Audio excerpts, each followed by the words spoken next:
Hi everybody, Sarah here with the Big Blue House Homestead, and I have Emma in the kitchen. Can't see her yet because she's hiding off camera, scraping tomatoes, but she's been in the kitchen and she has been peeling and dicing tomatoes for me because, come here, what are we making? Tomato jam. Making tomato jam? Yeah. Isn't that your favorite thing? That's my favorite thing. Emma loves tomato jam. I started making it last year just to try, and she has eaten every jar that we have in our pantry almost. So this year she asked for more, and I told her we could do that, and so we're gonna make, what did we agree on, 10?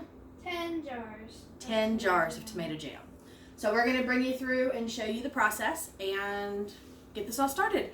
Now we've already peeled the tomatoes and chopped them and diced them down to small pieces, so I'll show you that. But the rest of it's just gonna be cooking it down and adding the spices and the sugar and processing it. So I'll bring you over and we'll look at what we got going. Okay, so Emma's peeling up the rest of the tomatoes over here, and we've got some more in the water. We're doing the method where you use boiling water and then you take them out and put them into ice bath, and that peels the skins really, really well. But in the meantime, she's been working, and we've got a huge pot full started. How many tomatoes do you think this is? Maybe 50, 60 tomatoes? 50 or 60? Maybe. No, I'd say what, like 10 large and maybe like 12 to 15 small? No, that's not, I feel a lot. I think you're crazy. I can go back and look at the video because I recorded that area and I can calculate how many were in there. Alright, bet. How many? Like 40 or 50? 40 or 50 tomatoes. 40. I think it's been like 20. No, it's not. It's been All right, you guys tell me, does that look like 40 or 50 tomatoes or 20? Okay, so we've got all the tomatoes in here, and Emma's going to use the potato masher and mash them down. And that way we can get them into smaller pieces. Even though they've been diced, we want them to break down quickly. And so she's just going to mash them up a little bit. But we're going to end up cooking this for, I don't know, a good 30 minutes. You want it to cook down and reduce and get rid of as much of this liquid as possible. So we're going to mash them up and then add some seasoning and tell you what the next steps are. Okay, so we're going to go ahead, since we've mashed the tomatoes, we're going to add in some of the seasonings to get those to cook in. One of the first things that you want to add is a tablespoon of lemon juice. You could use citric acid, but the lemon juice just makes it brighter. So I'm going to put in just a tablespoon, and it's just bottled lemon juice. You could use fresh squeezed, you could put in zest, but just a tablespoon of lemon juice. And then Emma's going to put in a teaspoon of garlic. half a teaspoon. Or half a teaspoon, sorry. Half a teaspoon of garlic.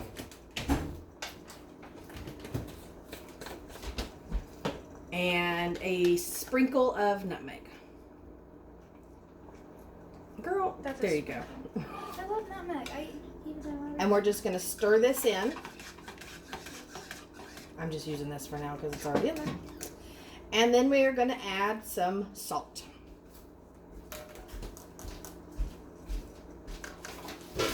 Okay, I'm adding a teaspoon of salt, and this is a pickling and canning salt. Use any type except iodized.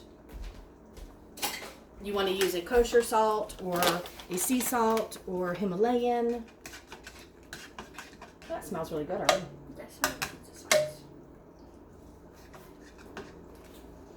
All right, and so now we're just going to let these flavors incorporate, and we are going to cook this down and reduce it by half. And then when we come back, we'll add the sugar and we'll get all the jars ready. Okay, these have reduced by half. I'm adding half a cup of sugar. And we're just going to stir that in.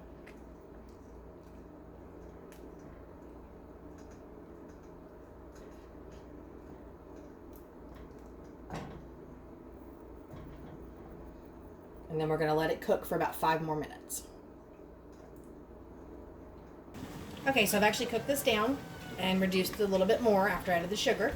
I ended up having to put another half of a cup of sugar in because you want it to be kind of sweet.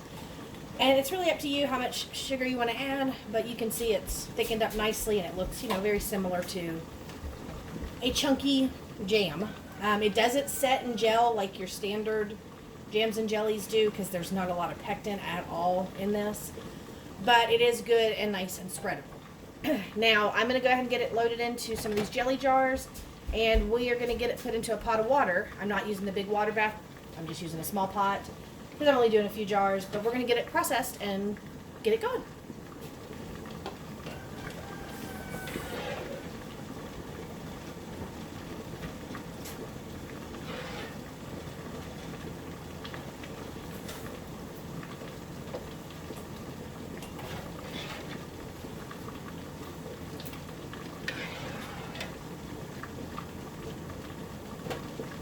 Okay, I'm just processing 3 small jelly jars as of now.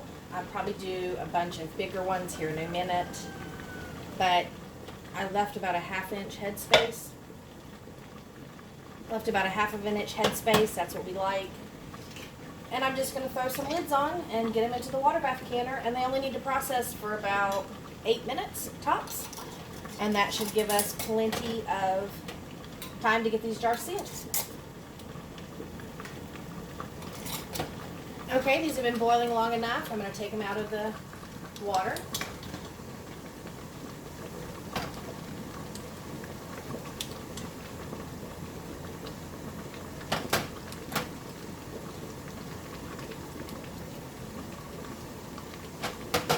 All right, and there we go, 3 jars there. I'm getting ready to put the rest in now.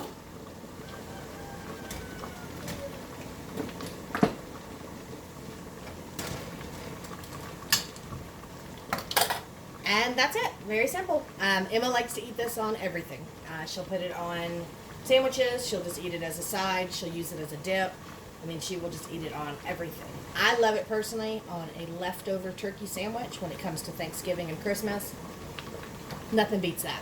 I mean, you've got this really yummy, sweet, fresh tomato flavor, and then a little bit of sugar makes it sweeter. And in reality, it is so good. So, so good. So if you guys give this one a try, I'm going to go ahead and process the rest of these, and I've got more stuff to do today. So thank you guys for stopping by, and I will see you in the next one. Bye.